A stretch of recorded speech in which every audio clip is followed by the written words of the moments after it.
And I want to explain why.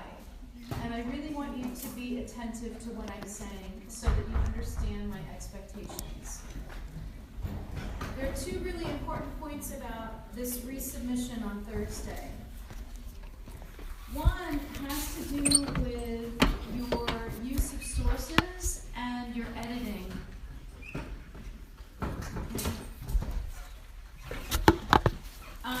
So what I mean by this is that I want to make sure that you understand that at the very first assignment for the paper asked you to assemble a bibliography of sources, which was intended to be a range of things, not just focused on a particular building, but also connected to context, historical context, maybe generally on a building type, not necessarily only focusing on your building.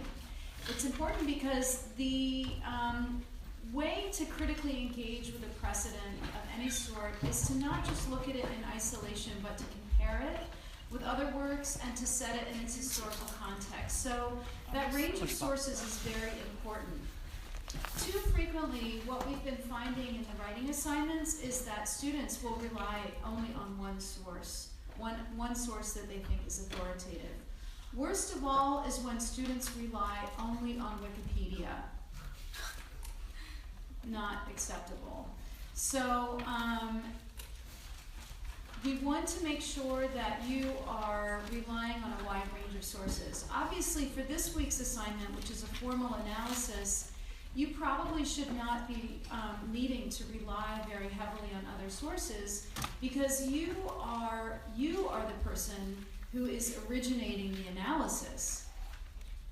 So that said, when you do rely on other sources, it is essential that you are citing your sources. We've gone over this a couple of times, but I want to emphasize again that if you use language verbatim, that means word for word, the exact language from another source, you must put it in quotation marks and you have to cite it. If you paraphrase, which means that you take an idea from another source and you put it in your own words, but it's an original idea from someone else, you have to cite it, even if you're using your own words. Citation is critical. I've said before that we have a zero tolerance policy on plagiarism, which is the use of someone else's work without acknowledging it. We're looking here for what you have to say. This isn't just a research exercise, it really is intended for you to develop the ability to analyze and think independently. That's the skill that we're trying to build here. So if you don't exhibit that in the paper, we can't give you feedback, and you're not really developing that critical skill. So it's not just a hoop that you have to jump through and check. We don't accept copied and pasted text from another source. So that said, really consider that when you think about your resubmission on Thursday. Look over your text. Think about the degree to which you are engaging in that activity that I'm encouraging here. Think about how you're using sources. Are you citing them? Are you acknowledging them? That's really important. So here's the other thing about Thursday's submission. Everyone, no matter how sound your essay is for submission today, everyone can always profit from reviewing the text and editing it. Usually when we write in the computer and we self-edit as we're typing. We might backspace or just delete information, or we might copy and paste and rearrange the structure of what we're writing. What I'm asking you to do is take the submission that you were going to give today and take a pen. Don't just edit in the computer, but take a pen and mark the essay. Mark the essay, kind of take note of your word choices and your grammar and the structure. Those are all technical things, but also think about the structure of your argument. Think about how you're using your images, those kinds of things. What we want to see interacted with your text. So, on Thursday, when you resubmit, you're going to staple the marked copy of your paper for today to the back of your revision. And that way your TAs and I can see the evolution of the text as a result of your editing. Okay? Are there any questions on that? So you'll submit that at the beginning of class on Thursday. I want to remind you that there are no extensions. So if you don't turn something in on Thursday, you get a 0 on the paper. No extensions, and any instance of plagiarism will result in a 0 on the paper. So this is a kind of, let's say, reprieve maybe, regarding today's submission. I'm giving you some extra time to refine and improve your performance on the paper. And that means that it's going to be a hard deadline on Thursday. So are there any questions or any points of confusion about anything that I said regarding sources or citation, plagiarism, editing, anything? Okay. So I have one other announcement that has to do with logistics, and that's related to the final exam. So I've been giving some consideration to the performance on the midterm, and I've met with a couple of students. And if you look at the syllabus, you'll notice that the weight of the midterm in your final grade is 35%. And the weight of the final is also 35%. And the paper is 30%. So, and that's how your midterm grade was calculated. Basically, the paper grades were averaged and they represented a part of the midterm, and then your midterm grade and then the midterm exam. So I really want to, I've met with a few people and we've talked about study habits and note-taking and how you take the exam, how you engage with the text on the exam. And what I would really like to do is change those weights for the exams so that the midterm exam, instead of being 35, will be 25, and the final exam will be 45. Okay? So what this means is that you will have an opportunity to, well actually I want to say there's some of you who did extraordinary work. We had a lot of really high grades on the first exam, and I don't want to disadvantage anyone who managed to do really well on that first exam. So maybe we'll calculate the grades in both percentages and give you the higher of the two grades. Is that good? Okay. That's fair. I want to be fair. I want to be fair. So, but the thing that I'm thinking is that now you have one exam under your belt. You've experienced the first exam.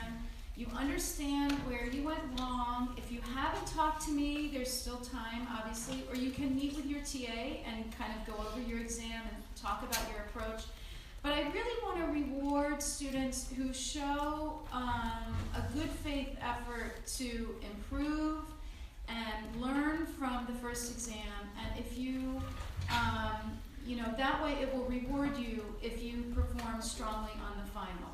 Okay? So we'll calculate the grades in with both distributions. And those of you who profit from the original weighting, that will stand, and those of you who profit from this realignment will use that for you, because I do think it's important to encourage students to not feel defeated by that first exam. I think that you can learn from that first exam and improve. Are there any questions on that? Trying to be fair and give everyone the best opportunity to succeed. So, okay, so let's talk about some architecture instead of these logistics, right? Okay, so at the end of our last lecture, we were beginning the introduction to Gothic architecture, and I was referring to the ways in which in the Middle Ages, obviously you have a large population of people who are illiterate, which means they can't read. And so information tended to be communicated through other media. That means that through conversation, through sermons that they heard in church, through images that would portray stories that reinforce their faith and their worldview. Okay? And so one of the things that we see with the shift from a style that we refer to as Romanesque to the Gothic style is a much greater emphasis on light, the aspect of light within the building, and this coincides with certain structural innovations, okay? So due to structural innovations that happen in these buildings, we create a building environment that allows for light to play a much more expressive role in the building. And so this first example that I'm showing you here is from the church, the Abbey Church, dedicated to Saint Dionysius or Denis Saint-Denis outside of Paris in France. This is just the choir added to the main church building of this abbey. And the important person driving this particular project, we're looking just at the choir, just at the east end of the building, is the abbot of the monastery associated with this church. He is the patron. I want to emphasize that the patron is the person who commissions the building. I know that I've said that before in class, but in reviewing some of the exams, I noticed on IDs, for example, when I ask who the patron is, we get all kinds of answers. And so the patron is the person who commissions the building, who pays for the building, or who is the person who is the main ideological conceiver of the building. And that's really the role that we're talking about here with this particular building. So the person who is behind this is, his name is Suger. His last name was Suger, S-U-G-E-R. He was the abbot of this monastery. And Suger argued, he wrote extensively, and he argued that the abstract concept of light, which is so important in Christianity, referring to enlightenment, referring to rebirth, and the cycles of the sun, for example, and the metaphor of Jesus that Christians use, talking about Jesus as the light of the world and so on. Abbot Suger argued that that abstract concept, which can be very hard to understand, should be made physical by incorporating light into the church building. So the idea was to make an interior where the light is very dynamic, where the light is very engaging and expressive, and that would captivate the senses of the people who come into the church building. So how to do that? There are a number of structural advances that happen in Gothic architecture that allow for this. And even this view that you're looking at here, this plan, gives you a little bit of an indication. Think about it sort of methodically. You have the vault of the church, which is very, very high. I'm going to show some sections and nave elevations in a second, but the nave is very, very high. At the highest point of any section of the vault, you have an element called a boss, which is the major kind of joining point of the ribs, and the ribs direct the loads down along the surface of the vault. Those ribs can connect to secondary and tertiary structural elements, partial columns that distribute the load down into the piers of the building, but most importantly, that load is often directed out to buttresses. So buttresses, that's an important vocabulary term, especially flying buttresses, which are not flying buttresses are not attached to the body of the building. They're separated from the body of the building, and that is what allows the load, that's what allows the walls of the building, which are not having to carry so much of the load now, it allows us to open up those walls. And what do we put in those walls as a consequence? Windows that allow that light, allow for a lot more light inside the building. And so if you look at this plan from Saint Denis, you'll notice what you're seeing here are these, this is the column, these are columns, so there's a 2-aisle ambulatory that goes around the back of the choir. And what you're seeing here in these dotted lines obviously are the ribs that are above the level of the plan, over your head, and they are they're kind of dividing up the load and directing it out to these piers. And so what you're seeing here is, whereas in a Romanesque church, where between radiating chapels there would be a wall section or a heavier pier, between these elements, it's window. So it's really opened up. I have a little bit of a dilemma because the keyboard is not here.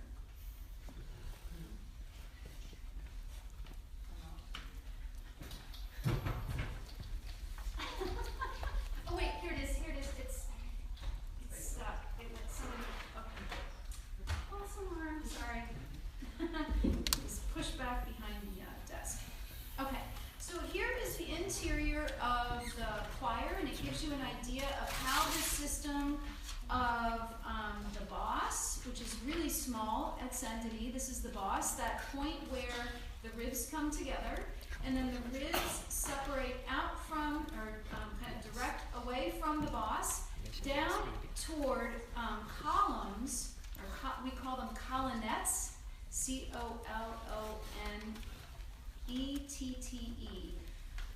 C-O-L-O-N-E-T-T-E. So a colonnette is just a small column, a partial column, and so that you can really read the structural logic of the building. If you look at the top of the vault and you trace the rib, you can kind of almost always follow it down to another support that comes all the way down to ground. And then the rest of the load is sent out to these piers in the exterior. You can see the result right here. If you notice, look how large that window is. And that makes a huge difference in allowing light into the building. This is a building, the dates here really focus on the choir. This is a building that grew and developed over time. So the building, these are not the dates for the entire building. It's really just the dates for the choir, which is what our focus is. Saint Denis became a kind of laboratory that additional experiments were done, architectural experiments were done on it over time. So our main focus is the choir, which is this space back here. But this just kind of gives you an idea. I wanted to bring in this slide from the choir of the church, which shows you that this method, or this kind of structural approach and this emphasis on light continued to be a driver for architectural design and construction. So it's elaborated over time. It gets more and more complex as time passes. So the main building type that we associate with Gothic architecture is the cathedral. Does anyone remember what the distinction is between a cathedral and every other church? All cathedrals are churches, but not all churches are cathedrals. What's the difference between a cathedral and just any other church? Does anyone know? Anybody remember that? Yeah. I think it's like the type of priest that operates in that church, like the level. Exactly. So it has to do with the hierarchy of the person who is in charge and who performs the liturgy in that church. So it has nothing to do with the appearance of the architecture. The architecture does not determine whether it's a cathedral. It really is determined by its association with the clergy who practice there. So as a reminder, in the Catholic Church, at the most local level, you have a parish priest. Above that parish priest is a bishop who administers a territory of parish churches. The cathedral is the seat or the main church of the bishop, or higher on the hierarchy, but the bishop, the person has to at least be a bishop for it to be a cathedral.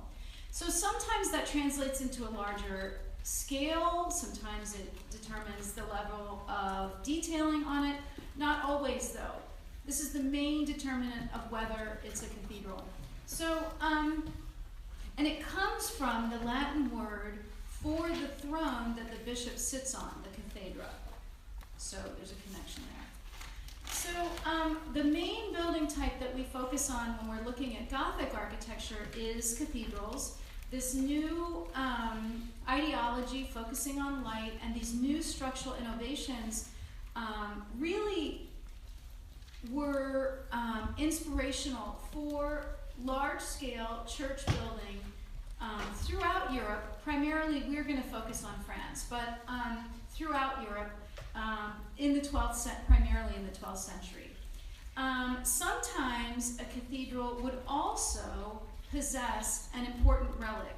So the one cathedral that we are looking at in class, it's not the only one that, there are others discussed in the book, but the main one that we're going to discuss in class is the cathedral in the French town of Chartres.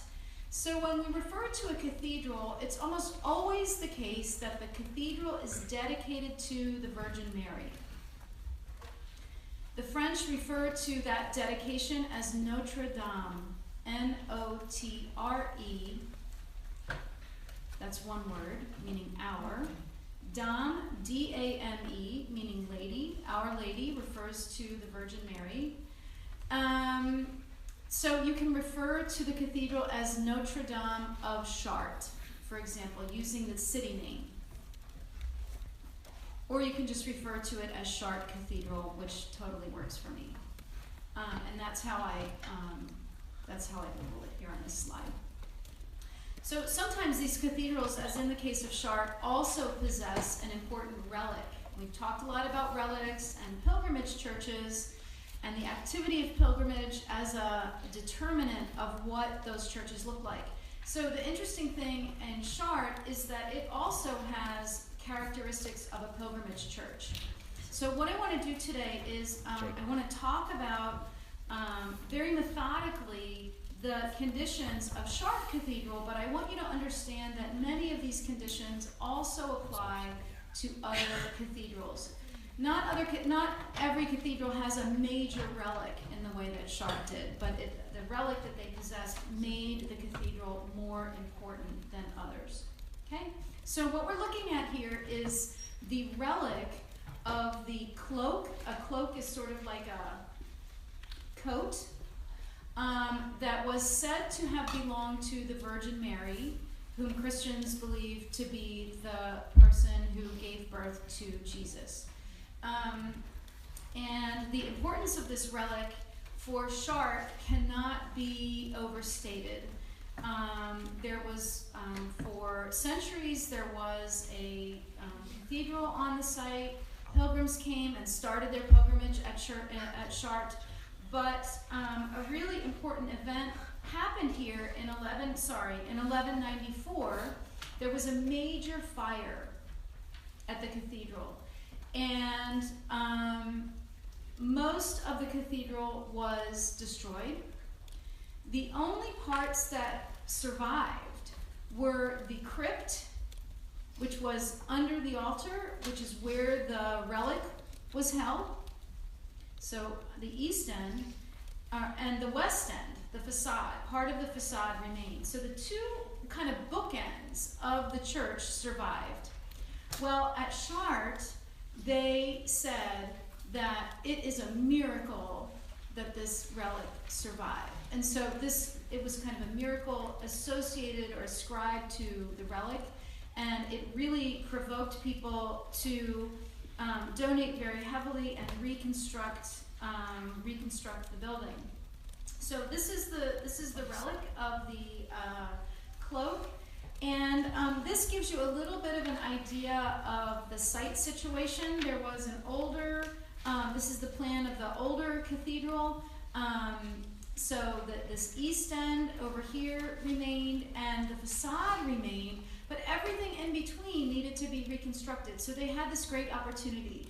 If you look at the plan, you should recognize the plan type of the pilgrimage church that we've talked about, that is intended to have that aisle that continues all the way around the perimeter to allow for traffic control, for circulation for the pilgrims. Now, you know, I always try to go very methodically from the site to the plan and then look at in more detail at the building. So the first thing that I want to emphasize about a cathedral has to do with the site. Okay, so the site of a cathedral, the cathedral being the main church of the bishop, and the bishop being in charge of a territory, a collection of parish churches, means that, first of all, the city location of the cathedral is usually a major town, a major city in a region. So that's the first thing. And it makes sense, not just from a scale point of view and the fact that there are a lot of people, a lot of power, a lot of money in the larger towns, but if a cathedral is going to serve people in a territory, the market town, the main town in a region, is a place where most people are going to try to come at least occasionally. They need to come to get provisions, to get groceries, to do their trade, whatever. And so the central point is that Maine, the larger town in that region. So that's the first thing. Once you're in that town, where do you put the cathedral? There are a couple of site conditions that are typical. You might try to site the cathedral in the center of the town. Sometimes it will be sited near a market square. Sometimes it will instead be sited on a hill. It may not be in the center of the town, but if there's a prominent hill, sometimes they'll place it on the hill so that it has this position of hierarchy and it can be seen. So you want it to be in a city, it can be in the center, it can be near a market square, or it can be on a hill. It can be on a large topographical element so that it can be really well seen. So those are the site conditions. Usually cathedrals will have in front of them an open space where people can gather. In the Gothic period, the atrium, which we knew from early Christianity and we knew from Carolingian architecture, that kind of goes away. We don't really have an atrium commonly in Gothic architecture. Instead, we'll have an open urban square. That square in front of the church is called a parvis. Parvis. I think parvis is in your reading. Parvis. That's a square or an open space in front of the church. And that's so that people can gather. They can gather to hear the bishop speak, or they can gather to, like if there's a relic or there's a procession or a feast day or something like that, it's a place for people to gather. So that's one of the important site conditions. Next, I want to kind of talk about the evolution of the plan and the process of construction. This is a period we still don't typically have the name of a single architect. The profession of architect still doesn't exist in the formal sense that we know today, where the architect is the person who has the idea about the building, they generate drawings of the building, and someone else executes them. In this case, usually the cathedral workshop was governed by or directed by a person called a master mason. And the master mason is someone who would come up through the ranks of builders and really understand the material and the building process of the building, but at a very high level.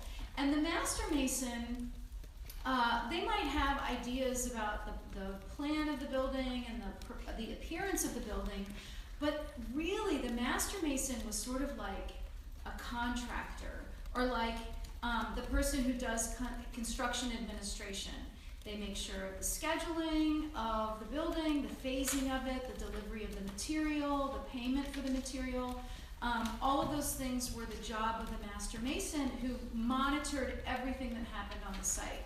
So usually the production of a building the scale of a cathedral was a more collaborative effort, where the master mason would definitely be involved and give direction on the site, but it also gave a lot more control to the workmen working on the site. So for example, they might collaborate and come up with a plan or a program for the sculpture of the building and execute it to make an agreement and execute that together. But it's still not the situation where you have one person deciding the design of the building and then executing it. That didn't happen. Usually in this case, what would happen on the site is they would outline it in the ground. They would kind of dig the foundations of the building.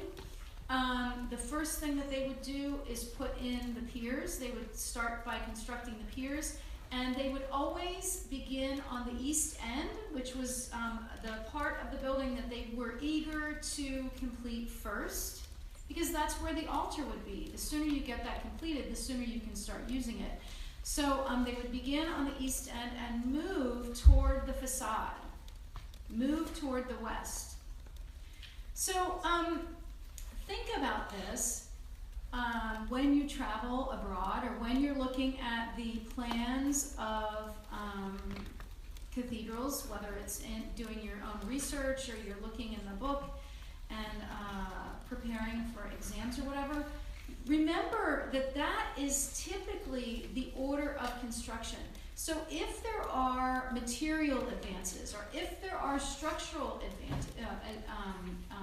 advances, you usually see them toward the front of the building rather than in the back of the building, because of that chronology of the building process. Not always the case. Like we just saw at Saint Denis, they intervened on the choir a little bit later. It's not always the case, but it's something to keep in mind when you kind of need that analytical tool. That's usually the way it happened. So, in fact, at Chartres, it's an interesting case, because we have some foundation from the east end after the fire, and we have some foundation from the west end after the fire, and they're filling it around it. One of the reasons I choose to talk about Chartres as opposed to other cathedrals, and like there are thousands, you know, I mean, well, that's maybe an overstatement, hundreds of these, and they all kind of start to run together. The reason that I focus on Chartres is because it's a great laboratory for understanding the evolution and the continual refinement of the visual language of the cathedral over time. So what happens in Chartres actually is that, and I'll show you the exterior of it in a second, if you look at the facade of the building, the sculpture is fairly conservative, and it's because it's the oldest sculpture on the site. If you walk counterclockwise, in a counterclockwise direction, you'll see that the sculpture on the facade and the detailing on this facade becomes increasingly refined. So chronologically, this is the earliest. The sculpture on this entryway in the transept is next, and then finally on the other side is the most elaborated, most refined, most developed sculptural program. So if you walk counterclockwise, it's an indication of this change. So here's the facade of the building, and I want to emphasize that when I'm saying that the west end survived this fire, I'm really talking about this lowest zone here, okay? And you'll even see that the two towers that are constructed here came later, and you'll notice that they're different. People always ask why they're different, and I think it's because in our modern sensibility, we expect things to be symmetrical and coherent. that was much less a design priority in this period. The main consideration was that they wanted this building to be as developed as possible. They wanted it to be as elaborate as possible to indicate the power, the wealth, the piety of the people who built it. And so if that meant that one of these towers was going to be higher than the other one, or that it would be sculpturally more elaborate than the other one, they didn't really care that they didn't match perfectly. They wanted to take advantage of that opportunity. So this tower is actually from the 16th century, the 1500s. So it's a place where it's a building laboratory where it's never really finished, you know? They just kept innovating and kept adding on to it. So that oldest bit that I was talking about is this lowest zone down here. And you can kind of even see it's fairly flat, doesn't have a lot of relief. It even has arches. They're slightly pointed, like a Gothic arch would be, but they're almost rounded in the Romanesque style. This is a great slide too. It gives a little bit of an indication of scale issues. So you can kind of see that there's a human person here, and there are cars here, and there are adjacent buildings. It gives you an idea of how, through the scale of the building, it's not just the scale, it's also the site, that the building really asserts itself and commands your attention. There's no question that anything else in the built environment of this town is competing with this building.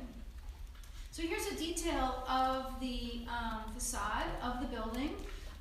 It's a little bit of a riff, or it's like an interpretation of the Last Judgment. We don't see all of that elaborate narrative of some people going to heaven and some people going to hell, but we see Jesus here in the mandala reminding you that he is going to be the ultimate judge, and his hand is raised. It's been damaged, but his hand is raised in blessing. I want you to notice the sculptural detailing of these portals.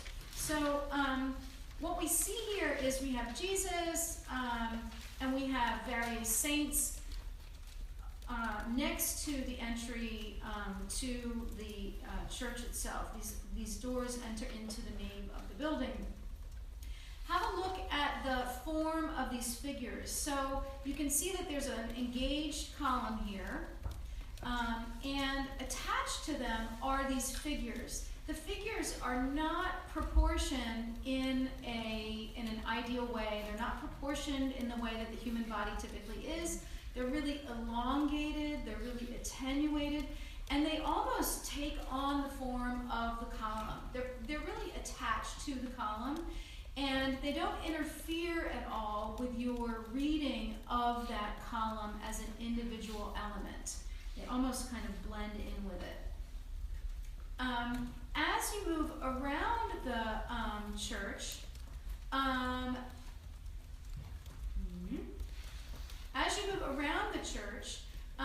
the figures become more lifelike in their proportions, in their postures, in their gestures. There's a lot more movement. So they become separated in some way, formally, from the architectural element of the column, of the engaged column. And so here you see a couple of these saints. Some of them have what are known as attributes. The attributes of the saint tell you a little bit about their personality. They're intended to remind you about the role that they play in the history of the church. So sometimes the attribute will refer to the way in which the saint was martyred, which is how they were killed for their faith. Sometimes it has to do, if they were a writer of gospels, they might have a book, they might hold a book. And so these decorations, you can see that they're actually individuated. They have their own individual face, they're not sort of generalized, they have different postures, they have different attributes, and the detailing is different from one to the other. And so as you move around the church, these portals have more and more relief, and those figures begin to be more dynamic. Dynamic means that the figures are more in motion as opposed to being static. So these are the north portals, and you can see what I'm talking about. The portal eventually becomes a space. The portal extends forward from the body of the building and is an enclosure. And the vault of that enclosure has sculptural detail, and you can see that the figures are also more independent and more dynamic. So as you go around the church, that becomes more and more important, or kind of more elaborated, and it's a kind of chronological indicator of change over time. So here's a view of the building in its site, again, just to give you a better idea of the scale. Obviously, the idea of the building was to impress, to communicate about the power of the church, the influence of the church in people's everyday life, the authority of it, the wealth of the community, and the piety of the community. The cathedral was intended to be a representation of urban identity, of the people who lived there. And cities would compete with one another to have the most elaborate or most impressive cathedral. So this kind of gives you an idea of how that reads in the landscape. Even today, when you approach Chartres by car, you can see it from miles away. You can still see the cathedral. Everything else is sort of flat and low, and the cathedral really announces itself in the landscape. On the interior, I was saying that the people who use the cathedral tended to be illiterate, and so images play an important role in communicating with them about the history of the church, the lessons that the church wants them to learn. And so taking Suger's argument that there should be light in the building, during the Gothic period, we see an increase in the use of stained glass. So stained glass is colored glass, and it's sometimes painted and fired, or different minerals are actually put in the glass to color them. So the stained glass actually allowed for a more narrative approach to the windows. And at Chartres, it's a very expensive, very delicate artistic practice to produce stained glass. So they were very expensive, and so one of the ways that the city was able to add stained glass to the cathedral was by having the trades of the city, the guilds, the trade organizations, serve as patrons of different windows. And so sometimes in the cathedral, rather than having an explicit religious message, you'll see that windows actually depict the work that different tradespeople do. So this is the Baker's Guild window. Elsewhere in the church, obviously, the idea was to include religious imagery. Sometimes it's narrative, sometimes it will just represent an individual saint. And they'll use that indirect symbolic language that we talked about from early Christianity. So, for example, you can see a dove here, which represents peace, but it also represents the Holy Spirit. One of the things, though, that I think it's fair to point out about these stained glass windows is that when you read about Gothic cathedrals and you hear people lecture on them, they really emphasize this aspect of the cathedral functioning as a book. And I have to say, I don't know if any of you have ever been to one of these cathedrals, but the scale of the building is enormous, and most of these windows are very high above eye level. And so, in fact, the degree to which you can make out the detail of the scenes is pretty limited, okay? So sometimes you can make out the detail, and if you really know what you're looking at, which people during this period were highly visually literate, they could read symbols, they understood those connections. when you can make out the details, you could probably understand the stories. But in some sense, they're almost abstracted. These abstracted, decorative color fields of light. And for that, I just want to emphasize again that Christians really felt that the embellishment of the church was intended to honor God, and so and to make people feel as if they were in another world, a place that was different from their everyday life. So clearly, that's something that these windows achieve. When you enter into the cathedral, you know that it's different from your house, or it's different from the baker's shop, or it's different from the city hall. It has this otherworldly quality, and that is something that these windows help convey. Here is the vaulting of the choir of Chartres Cathedral, and give you an idea again of that system. In talking about the structural system, I don't think earlier I emphasized enough the value of the pointed arch in comparison with the rounded arch. The pointed arch is much stronger and more efficient structurally, and so that's another component that you see, and you can kind of see that here up above in this gallery, and the clear story up above, the bosses, the ribs, and the colonnettes. And here's the nave elevation. Basically what happens over time in Gothic cathedrals is that these upper stories, the triforium, the gallery, those spaces up above the nave arcade, become more and more elaborate. The wall gets thinner and thinner, and the surface of glass becomes larger over time. And so here is a comparison. Rather than show you all of these individual cathedrals, I think this is a nice comparison that gives you an idea of this evolution over time of how the wall thins, the arcade gets higher, and the vaults get higher. So sort of change over time from one of these very early examples with the pointed arches and the ribbed vaults and the flying buttresses, but over time it gets more and more complex, larger in scale. So this is Chartres Cathedral, Amiens, and Reims, and you can see that in Reims it's taller. It's quite a lot taller actually than the earlier ones, and it just gets thinner and thinner. This evolution is kind of comes to a head in this example, which is, sorry, I didn't put the label on it. I'm sorry about that. This is, you should know it from your reading anyway, but this is Sainte-Chapelle, Sainte-Chapelle, S-A-I-N-T-E.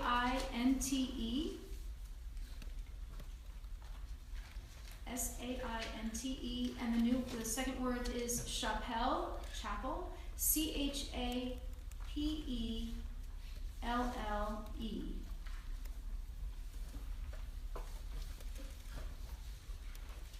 And so Sainte-Chapelle, we typically associate it with an aspect of Gothic architecture referred to as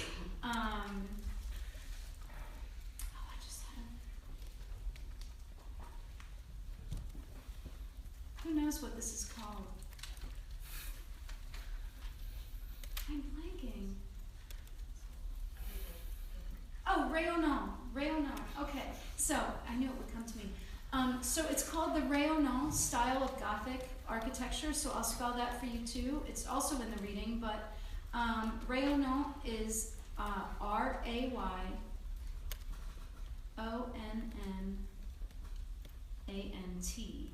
Rayonnant basically means shining. And the difference between the Gothic cathedral and the rayonnant example of Sainte-Chapelle is that there's almost no wall. Really, there is no wall to speak of. It's basically, at least on the upper chapel, it's really just piers that kind of create a frame for the windows. This is the royal chapel of King Louis IX, who had acquired through the Crusades a really important relic. And that relic was supposed to have been a thorn from the crown of thorns that Jesus was said to have worn at the crucifixion. And so this basically, the church itself is a kind of reliquary chapel for the king, and it actually takes the model that we saw from the Palatine Chapel at Aachen. It's a 2-level church. The lower zone of the church is a completely independent space for the members of the court, and the upper zone is for the king. And here you can see that up above there is this terrace where the king could come out and address the people. This is the lower chapel. There really are no windows there. It's completely enclosed, and this is where the members of the court would hear Mass. It's highly decorated. You can see that the ceiling, which is often in these churches decorated, if it's painted, it will show a field of stars to refer to heaven. In this case, they have this stylized lily form, which is the symbol of the monarchy in France. You can see that they use color to decorate it as opposed to light. And somehow I took out the slide of the upper chapel, but I'll bring that in next time. The upper chapel is basically completely enclosed in glass for the king. So sorry about that, I accidentally deleted it. So I'll be bringing that in next week. Any questions on the Gothic material? We talked about the structural system. We talked about the ideology of light. We talked about the evolution, the kind of building process and the evolution of the building, how it functioned within its setting, patronage. Any questions on that? Okay. So what I want to do next is move our attention to Italy. We're going to be making our way toward a discussion of what's known as Renaissance architecture. But to begin with, we're going to remain in the Middle Ages and kind of think about how they unfolded in Italy as opposed to France. And I bring in this map because I need to emphasize for you that in the period that we're talking about, Italy as a country did not exist. Italy didn't exist as a unified country until the 19th century. So in the period that we're talking about, that is to say the 12th century on really until the 19th century, Italy was rather a collection of city-states, individual cities that eventually would amass territory outside the city, and that's what you're seeing here. So you have really powerful cities all over the Italian peninsula. Primarily, this map is showing you Florence, Venice, Milan, and Rome down here, Naples. And these powerful cities would acquire territory, ultimately growing into duchies and other kind of large city republics rather than just a city, an individual city. So these territories were really, really important, and it meant that the capital city of that territory really sought to distinguish itself from others. It's almost like its own country in a way, and develop its own style of architecture. They had their own sort of material, local vernacular. But of course, also there were things that united these cities. Geographically, they had a lot in common. They tended to all observe the same dominant religion, which was Christianity at this time. And so they had unifying institutions, but they were really individual places. So that's something that I wanted to emphasize from the start. To kind of begin this conversation about the city republic, I wanted to give you a little bit of historical background. And for that, I'm going to situate us in the 12th century, the 1100s, and remind you that in the north of Europe, a lot of the territory was being united either under the monarchy, as in France, or with the Holy Roman Emperors, as in Germany, Austria, etc. And so in the 12th century, the Holy Roman Emperor, his name was Frederick I. He was known as Barbarossa, which means red beard. Frederick Barbarossa Barbarossa was the Holy Roman Emperor. He comes down into Italy with the aim of annexing the city-states on the Italian peninsula to his empire. And one of the challenges is that all of these cities, they're all independent. And when you are fighting against an organized and unified army, and you are just an individual, you are going to be vulnerable. You're going to get a disadvantage. And so eventually what they realized, some of these city-states realized, if we group together and we combine our efforts as a group, we're going to have better success against this guy. And so in the northwest of Italy, a number of cities grouped together to form what was known as the Lombard League. The Lombard League. Ultimately, the Lombard League was successful in getting Barbarossa to sign an agreement known as the Peace of Constance. It was signed in 1183. And the Peace of Constance had really important and long-lasting implications for cities in Italy. And these ultimately have architectural ramifications, consequences. So the first thing is the legislative result of the Peace of Constance. What the Peace of Constance did was extract from Barbarossa a promise that each of these cities could be independent. They could make their own laws.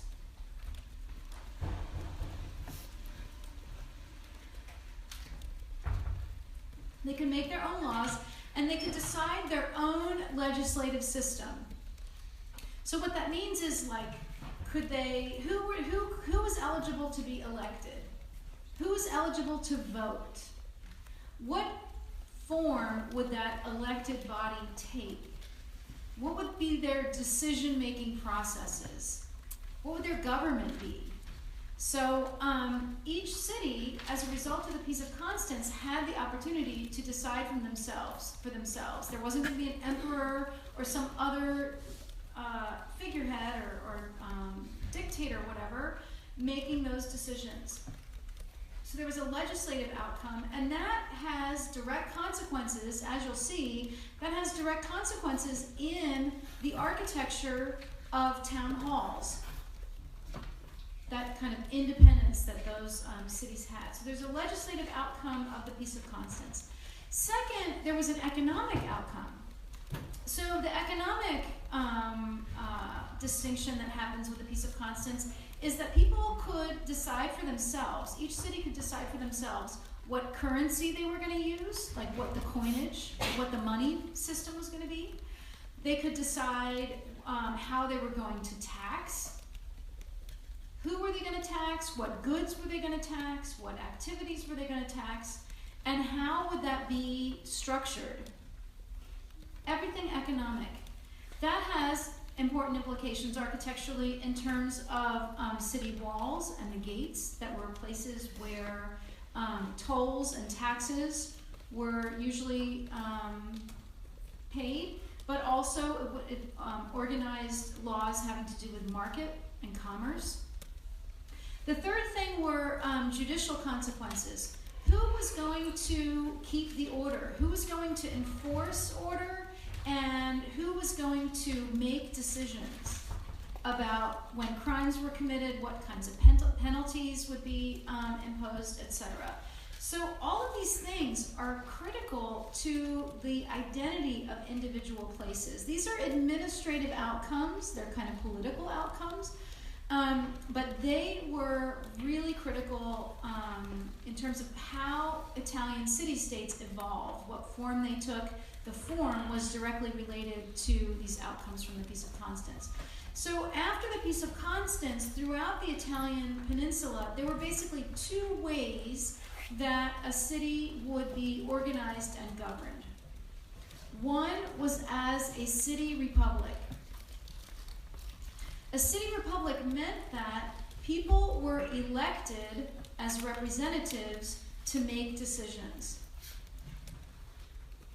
So you had a governing body. There wasn't just one person or one family. They were elected. And each city decided how that was going to happen. It was different from place to place. So one way was a city republic, which was representational, or the other was that the city might still be governed by a centralized power. So what does that mean? Centralized power, it means that it's the power is concentrated with one person or one family, and usually it was inherited. And the reason that this happened after the Peace of Constance, you might think about the Peace of Constance and say, well, why didn't everyone have a republic? Obviously that would be more fair, and that would make sense. But there were a number of cities throughout Italy where single families would compete with other families to consolidate their power, to kind of condense and concentrate their power. And through those tactics, they were able to assert themselves and kind of cancel out the opportunity for the development of a republic. So these are the two main approaches to the city government, and these actually have ramifications in the urban fabric of these cities. So that's the civic context of this period, okay? I also want to give some background leading into Thursday so that as we go forward talking about the Renaissance, we're kind of all on the same page about the main general cultural areas and the context for these places. So that kind of takes care of the politics and the kind of civic, secular organization of the society, but I also want to talk about religion. Because religion remains a really important organizing institution for how these people lived, how they saw their society, how they ran their own lives, how they ran their relationships with one another. So obviously the Catholic Church remains a really important institution. During this period, the Catholic Church is still based in Rome, and it's governed by the Pope, who is the head. It's the person at the very top of the hierarchy of the church. And the church is administered through this hierarchy that we were just referring to with cardinals and bishops and parish priests and everything. During this period, we still have a very active movement of monasticism. We talked about monasticism in relation to the Carolingian period. Monasticism continues to thrive in Europe in the period that we're talking about here. But remember that so far when we've talked about monks, we've talked about them living out in the countryside, out in the rural areas, right? Removed from everyday society. They're almost like hermits. They're away from everyday life. In the 13th century, we see the emergence of new monastic orders that moved into the cities. Okay? These are referred to as mendicant orders. These mendicant orders are the Franciscans and the Dominicans, and they move into the cities because their mission is not to remove themselves from everyday life, but to go into the heart of it and do good works for society. So these are servant monks. They're not the monks who kind of go away and they contemplate and they pray and they farm and they do all that stuff kind of in isolation. Instead, they want to be engaged in urban life. So obviously, this is a whole new religious model, and I want to emphasize that when this movement got going, cities were so excited. It was like you didn't have to pay, you didn't have to be responsible for so much of the social support of the city. You have poor people that need to be fed, the mendicants did it. You had poor people who needed to be clothed, the Franciscans and the Dominicans did it. You had people who needed to be kept in line morally and ethically, the Franciscans and the Dominicans did that too. By preaching and kind of reminding people about the Catholic morality standards. So the Franciscans, they're one of these two urban orders, and the other ones are the Dominicans. So the first of these that I'm showing you here, this is a representation of Saint Francis of Assisi. He was the founder of the Franciscans. He was from a family in the center of Italy, from the town of Assisi. He was the son of a really wealthy man.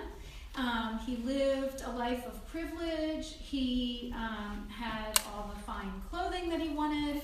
He had all the most expensive food and drink that he wanted. He basically he lived this life of excess.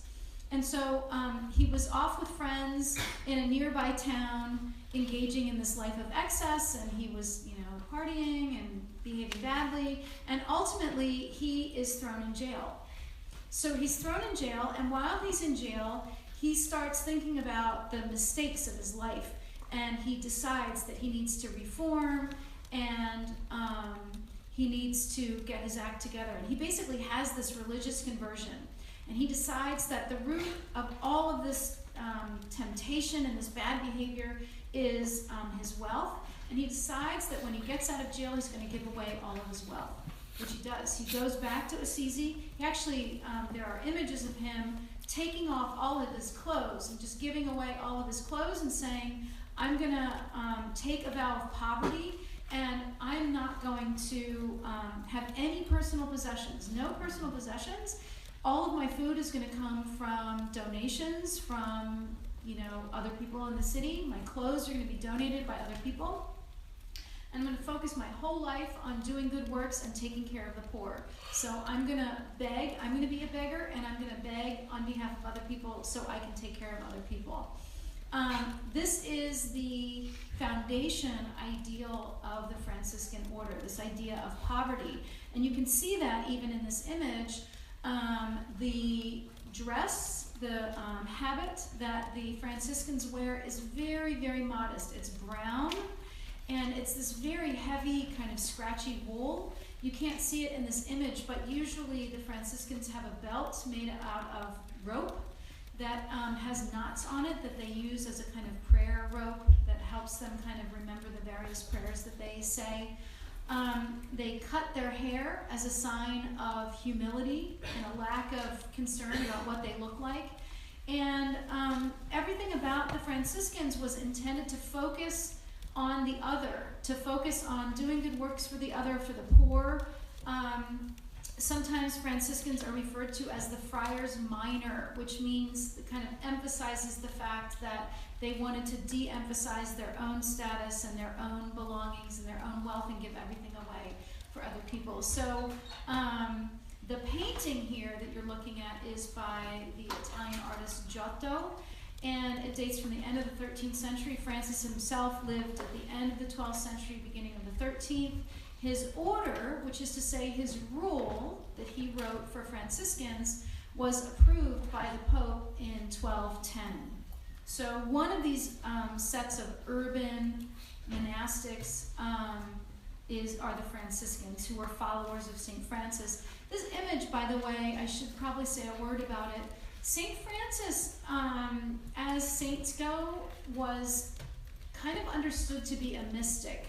He had visions. He, obviously as a saint, he was believed to have been able to perform miracles.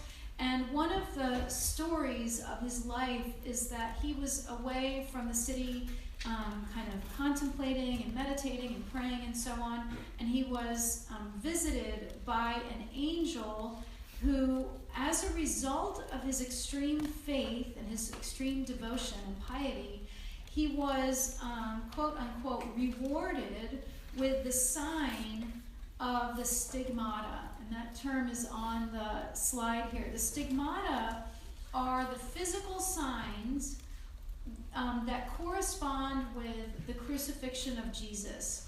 So the stigmata are the marks in the hands and the feet of the nail holes when Jesus was crucified, and also a wound in his side.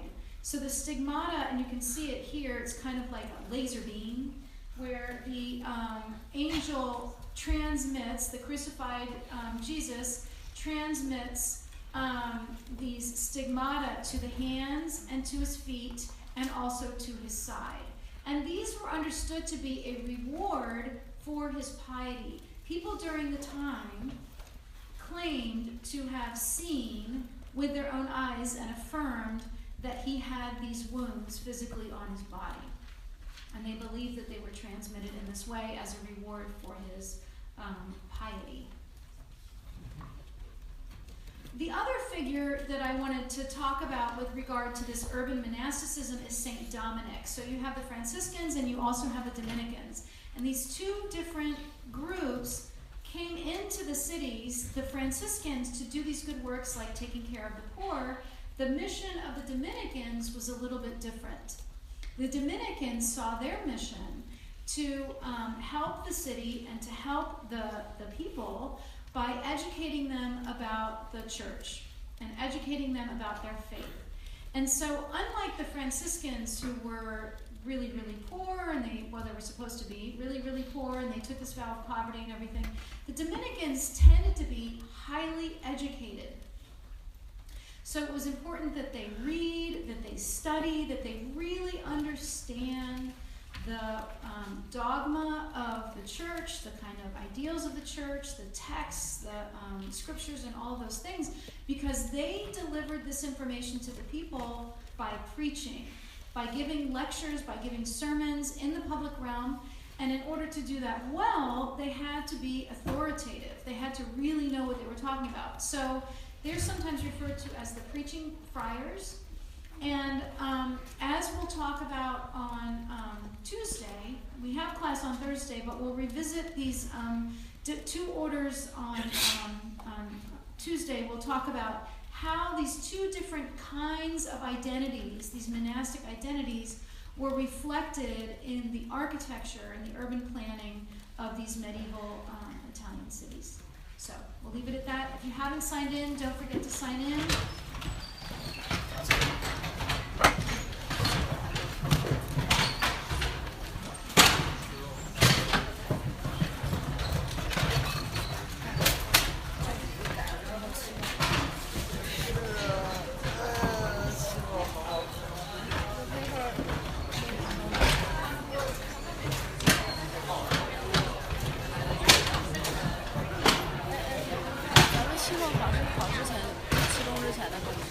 对，不考，他只考期中之后。只考这段时间的。对。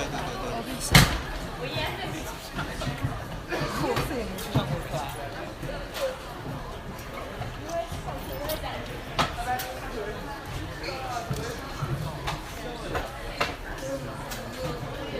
走吧，去拿你的快递。